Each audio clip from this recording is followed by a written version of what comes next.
Bienvenidos, amigos y amigas, a Historia con el Móvil. Mi nombre es Juan Jesús Pleguezuelos, soy profesor de Historia de Instituto y estoy realizando esta serie de audios para toda esa gente que ama el saber, para toda esa gente que ama el conocimiento, para esa gente que siempre se está preguntando ¿y esto por qué? ¿y esto por qué? ¿y esto por qué? Para toda esa gente curiosa. Querido amigo, no estás solo. Este es tu espacio. Antes de empezar con el programa, recordarte que este episodio lo puedes escuchar desde la aplicación de Podium Podcast, en la que vas a tener acceso a un montón de programas de muchísima calidad. También decirte que si te gusta cómo cuento la historia, si te gusta cómo veo la educación, puedes adquirir mi libro Como una historia. Bueno, empecemos con el programa. Vamos a hablar del poblamiento de América, vamos a ver cómo el hombre llegó a América, vamos a ver qué rutas tomó, vamos a ver cómo el hombre llegó a América y dio lugar a esas grandes civilizaciones, los aztecas, los mayas, los incas. ¡Qué interesante, qué interesante! Miren, a comienzos del siglo XVI los españoles por fin empiezan a entender que esos territorios que estaban explorando no eran China y Japón. Se pone en serio y le dicen a Cristóbal Colón: Cristóbal, para ya, esto no es China y Japón, déjalo ya. Cristóbal, te has equivocado. Bueno, te has equivocado, hemos dado con un pedazo de nuevo continente, pero esto no es China y Japón, déjalo ya. Entonces, le ponen el nombre de Nuevo Mundo y luego pasa a llamarse América. Bien, y aquí hay un problema muy grande. Aquí hay un problema muy grande, porque ese Nuevo Mundo, como llamaban a ese territorio, está muy poblado. Está muy poblado de tribus, de grandes civilizaciones. ¿Y cuál es el problema que se encuentran? ¿Cuál es el problema? ¿Dónde en la Biblia se habla de estos pueblos? ¿Dónde en la Biblia, en el Antiguo Testamento, se menciona a estos pueblos? Porque en la Biblia viene muy detallada toda la descendencia de Adán y Eva. Y en la Biblia no se menciona a estos pueblos. Entonces, ¿de dónde han caído estos pueblos?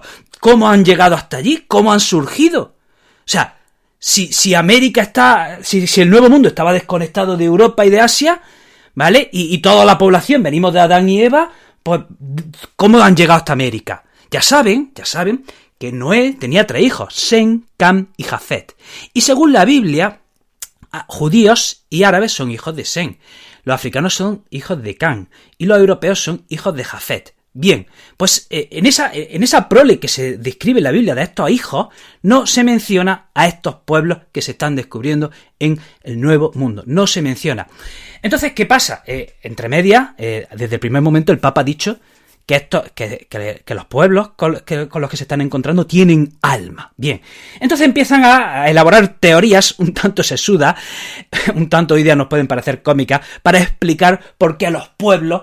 porque estos pueblos han llegado a América. Pues miren, resulta que en el Antiguo Testamento hay 2 relatos de la creación. Por lo tanto, la primera teoría nos dice que Dios creó el mundo, Dios creó al hombre 2 veces, una en el viejo continente y otra en el nuevo continente. Pero ¿cuál es el problema? Que ¿a quién creó primero? ¿A quién creó primero? Porque a quien crease primero tendría más derechos sobre el otro, ¿no? Así que esto se descarta. Otra teoría dice que son hijos de Noé, que después del diluvio llegaron hasta América. Esto podría tener sentido, ¿no? Porque, ¿no? Si viene de un diluvio, pues tiene sentido que el hijo coja el barco y tire para el Nuevo Mundo. Y la teoría que se acepta es que, miren, en el 740 a.C., las 12 tribus de Israel son deportadas a Siria. Y resulta que 70 años después solo vuelven 2, se pierden 10 tribus. Pues ya está, ya lo tenemos. Los pueblos americanos son descendientes de las tribus, de alguna de las tribus perdidas de Israel. Volvieron solo 2 tribus, se perdieron 10, pues ya está ahí, está claro, ya lo tenemos. Los pueblos que se encuentran en América son descendientes de alguna de las tribus perdidas de Israel. Empiezan a elaborar teorías de cómo llegaron hasta allí. Dicen que si remontan el río Nilo y que del río Nilo llegan hasta Senegal y de Senegal llegan a Brasil, así que los nativos americanos serían descendientes de los judíos. Vamos a ver ahora algunos de los mitos americanos sobre su propio origen. Vamos a ver 2 mitos en concreto. Miren, vamos a hablar de la leyenda del pueblo Pomo. Esto es muy interesante. Dice que el dios Madunda crea a los hombres a partir de ramas de sauce. Y para que pudiesen valerse por sí mismos, le enseñó a utilizar el arco y la flecha. Cuando Madunda vio que su creación, cogió y se fue al norte y dejó a los hombres tranquilos. Pero los hombres se volvieron malos y su dios se enfadó.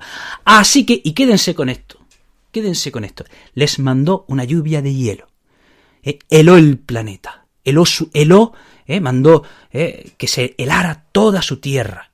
¿Qué pasa? Que el hombre es tan triste. Y su Dios se apiadó de él y les mandó un cuervo para que rompiese el hielo y los hombres pudiesen salir de esa tierra que se había quedado helada. Quédense con este mito porque es revelador. porque este mito esconde en parte lo que sí de verdad pasó. Lo que de verdad pasó. Yo siempre cuento en clase, cuando damos todo, siempre le digo a mis alumnos que todos los relatos religiosos y mitos de la antigüedad siempre explican una realidad. No hay que entenderlo de manera literal, pero siempre explican una realidad, explican algún concepto, y esa era la manera que el hombre tenía de entender, de explicar los fenómenos de la naturaleza y de aquello que no entendía, a través de mitos y relatos religiosos, ¿no?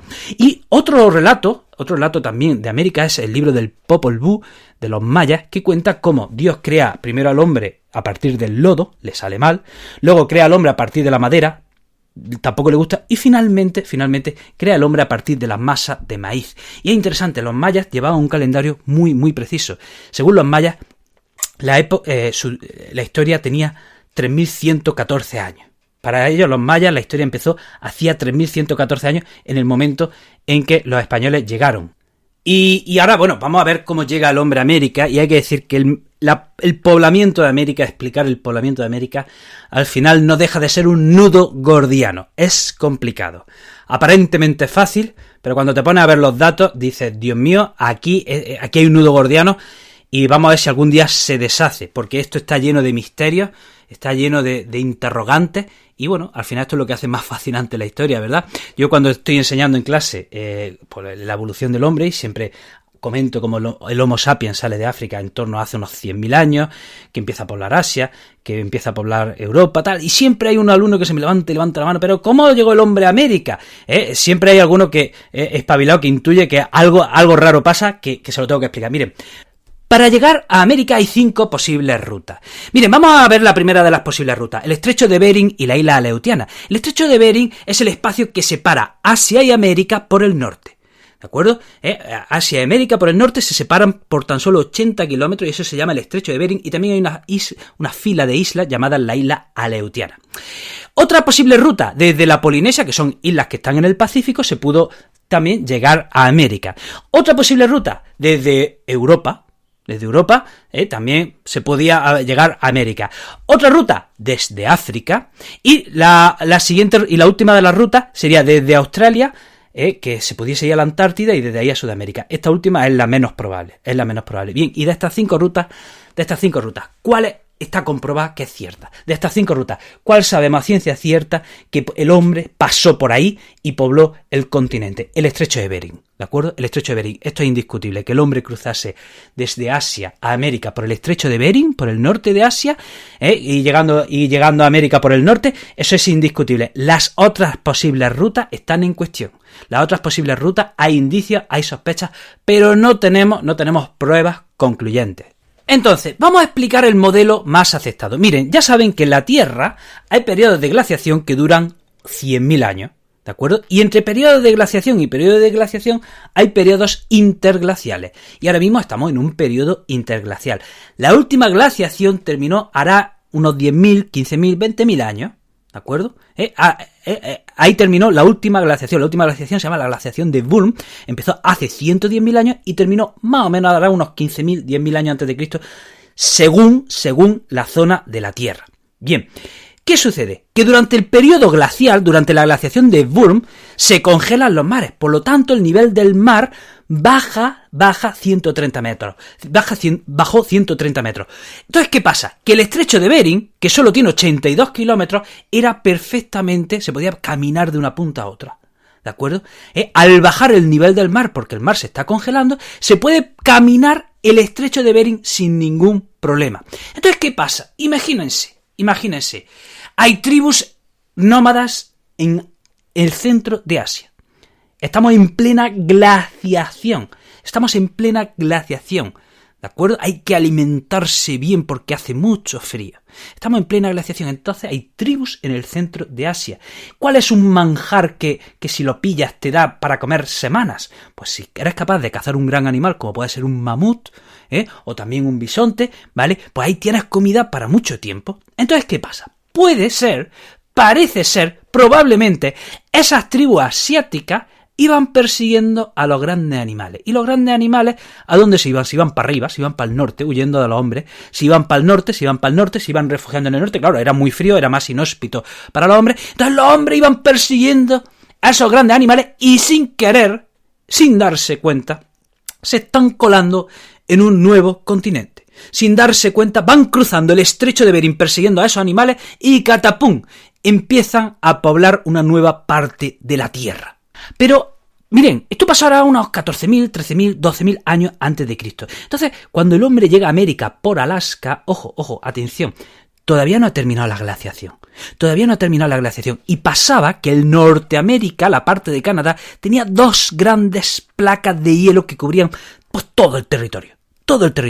O sea, el hombre cruza el estrecho de Bering buscando animales y llega hasta Alaska y catapum, se encuentra una gran barrera de hielo. Una gran placa de hielo que le impide el paso. Pero parece ser que dentro de esa placa, se abre un corredor, porque empieza ya el deshielo, y se abre una ruta hacia el sur.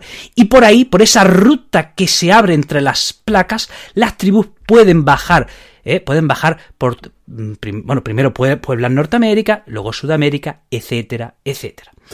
Vamos a ver. En Nuevo México hay un poblado que se llama Clovis, ahí se ha encontrado un yacimiento que se llama Clovis. Y a ciencia cierta, es el poblado más antiguo de América, ¿de acuerdo?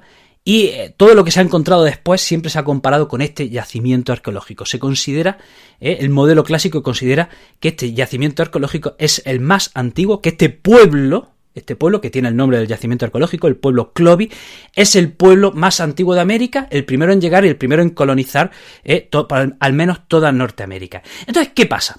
Este pueblo Clovis era un pueblo cazador-recolector. ¿De qué vivía? De cazar mamuts y bisontes. Y este yacimiento es de por lo menos hace 13.000 años. Este pueblo es famoso por sus puntas de flecha, que le llaman las puntas Clovis. ¿Cuál es el problema? Vamos a ver. Cuando se extinguen los grandes animales, y ya los han cazado todos, porque son muy ansias y se han comido a todos los animales, pues este pueblo parece ser que se extingue también.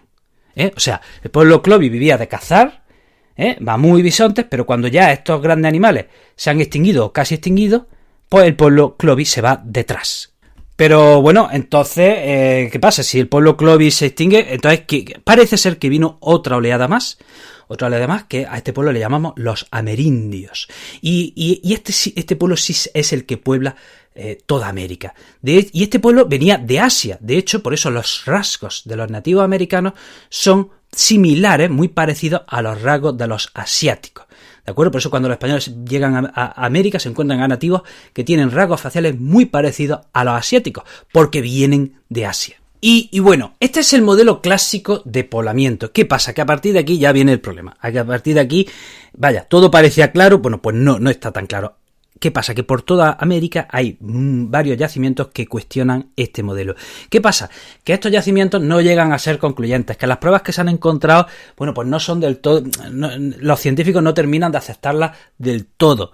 Y entonces aquí empieza un rompecabezas porque hay muchas piezas que no encajan. Parece ser que hay muchos yacimientos que prueban que el hombre llegó a América incluso en plena glaciación.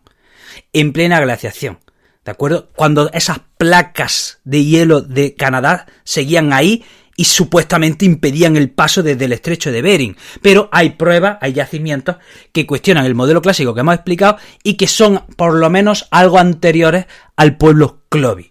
Por ejemplo, en Brasil, en Lagoa Santa, se ha encontrado, atención, un cráneo que le llaman el cráneo de Lucía, que es tan antiguo como los yacimientos que se han encontrado en el yacimiento de Clovis en Nuevo México, en Estados Unidos. O sea, en Brasil se encuentra un resto humano que tiene al menos la misma antigüedad que el pueblo Clovis que está en Nuevo México, en Estados Unidos. Ya hay un problema, porque si ese yacimiento del pueblo Clovis tiene 13.000 años de antigüedad, podemos suponer que el hombre cruzó el estrecho de Bering hará por lo menos, 14.000 años, ¿de acuerdo?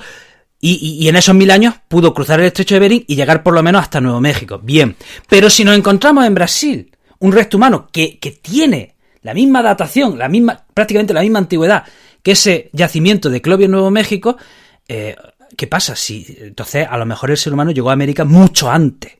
A lo mejor el ser humano llegó a América, llegó en el 20.000 antes de Cristo. ¿De acuerdo? Porque desde el estrecho de Bering hasta Brasil, hombre, hay un camino. Entonces, a lo mejor el ser humano llegó a América mucho antes de lo que suponemos. Pero vamos más al sur. En Chile hay otro yacimiento que es Monteverde, cuyos restos arqueológicos son por lo menos 1000 años más antiguos que los de Clovis. Ya tenemos otro problema. Porque estamos en el sur de Chile, en Monteverde, Nuevo México, estamos en Norteamérica, ¿vale? Si el de Monteverde es más antiguo que el de Clovis, entonces, ¿qué pasa? ¿Cuándo tuvo que llegar el hombre a América para que le diese tiempo desde el estrecho de Bering hasta llegar al sur de Chile? ¿En el 30.000 a.C.? ¿En el 20.000? ¿En el 25.000? O sea, esto es un problema. Esta pieza no encaja en el puzzle. Una teoría que podría explicar estos yacimientos que no cuadran en la historia sería la teoría de la circunnavegación. Es decir, hemos dicho que el hombre cruzó a pie el estrecho de Bering porque el nivel del mar baja y se puede caminar bien. Pues hay otra teoría, y es que el hombre llegase desde Asia por el estrecho de Bering, pero en barco, circunnavegando el territorio. Si esto fuese así, oye, pues las cosas, entonces sí entenderíamos muchos de los yacimientos que se están encontrando por América, ¿vale? Porque por barco, si tú circunnavegas las costas americanas, bueno, pues sí puedes llegar al sur en relativo poco tiempo. ¿Cuál es el problema? No os han encontrado suficientes testimonios que corroboren esta teoría, ¿de acuerdo? Entonces es una teoría, explicaría todas estas piezas sueltas del rompecabezas, pero ya digo, no se han encontrado suficientes restos que corroboren la teoría. Y vamos a explicar, otra teoría, pero esta digamos que anecdótica. Resulta que a finales del siglo XIX en Argentina hay un científico que se llama Florentino Ameghino que llega a proponer que el hombre nace en Argentina y que desde ahí se puebla toda la tierra. Llegó a ponerle nombre a esta especie que sería el Homo pampeanus. También hoy nos puede parecer anecdótica, incluso graciosa, pero también tenemos que entender que a finales del siglo XIX, se tenía el conocimiento que se tenía, ¿de acuerdo? Y bueno, pues es interesante que alguien intentase proponer esta explicación. Y luego, otra cosa que me parece interesante. Hemos dicho al inicio que hay 5 posibles rutas para poblar América. Una el estrecho de Bering, otra la Polinesia, norte de Europa, África, por Australia, pero la de Australia es muy poco probable. Entonces tenemos Bering, Polinesia, norte de Europa y África. Si uno mira el mapa, la ruta más intuitiva, yo no sé ustedes qué piensan, pero la ruta más intuitiva para poblar, para llegar a América, sin duda alguna, es desde África. Sin duda alguna sería desde África. Es mucho más lógico que el hombre llegue a América desde África que desde el estrecho de Bering, al menos si le echamos un vistazo al mapa. Fíjense, es que Cristóbal Colón, sale el 3 de agosto de Huelva, llega a las Islas Canarias y desde Canarias sale el 6 de septiembre. Cristóbal Colón sale el 6 de septiembre de Canarias en 1492 y llega a América el 12 de octubre, en poco más de un mes. Cristóbal Colón cruza el Atlántico. Pregunto, en todos los miles de años atrás, ¿no pudo haber algún africano que cruzase el Atlántico? Insisto, esta teoría es interesante, pero no hay pruebas concluyentes. Esto lo quiero dejar claro, ¿de acuerdo? Hubo un científico, Alfredo Barragán, que en 1984 llega a proponer, atención, que sí, que los africanos llegaron a América y que las cabezas de los olmecas, hay una escultura, que son las cabezas olmecas, están retratando rostros africanos. Desde luego, si tú ves esas cabezas, sin duda alguna, esos son rasgos africanos, o por lo menos se les parece muchísimo. No lo tomaron en serio, así que Alfredo Barragán, que dijo, ¿que no me tomáis en serio? ¿Que no me creéis? Ahora verás. Y construyó una réplica de una balsa africana de la antigüedad. Y entonces, para demostrar que era posible cruzar el Atlántico con los medios que tenían los africanos en la antigüedad, construyó esa balsa que le llamó la Atlantis y cruzó desde Santa Cruz de Tenerife a Venezuela en 52 días. Él quería demostrar que se podía cruzar el Atlántico con los medios que ya se tenían en la antigüedad en África. Y si ustedes han escuchado, esto no entiendo por qué no se ha estudiado más. Vamos a ver, si ustedes han escuchado mi episodio, El Imperio de Mali y el hombre más rico de la historia, ahí nombro cómo hubo un emperador de Mali que se llamaba Abubakar II, que en 1310 mandó una expedición a cruzar el Atlántico. De esa expedición solo volvieron 2 barcos, porque les pilló una tormenta. Pero es que al año siguiente él no se conformó y montó otra expedición con 400 barcos, y él iba en esa expedición. Y esa expedición estaba equipada con todo. Y él se fue en esa expedición y esa expedición nunca volvió. 400 barcos. Es verdad que eran barcos pequeños. 400 barcos. ¿No pudo llegar alguno a América?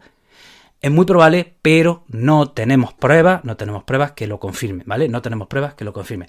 Bueno, hasta aquí el programa de hoy. Te recuerdo que este episodio lo puedes escuchar desde la aplicación de Podium Podcast. También decirte que estoy hiperactivo en redes sociales. En Facebook soy Juan Jesús Pleguezolo. En TikTok, Instagram y YouTube, el profesor inquieto. Y en Twitter, el profe inquieto.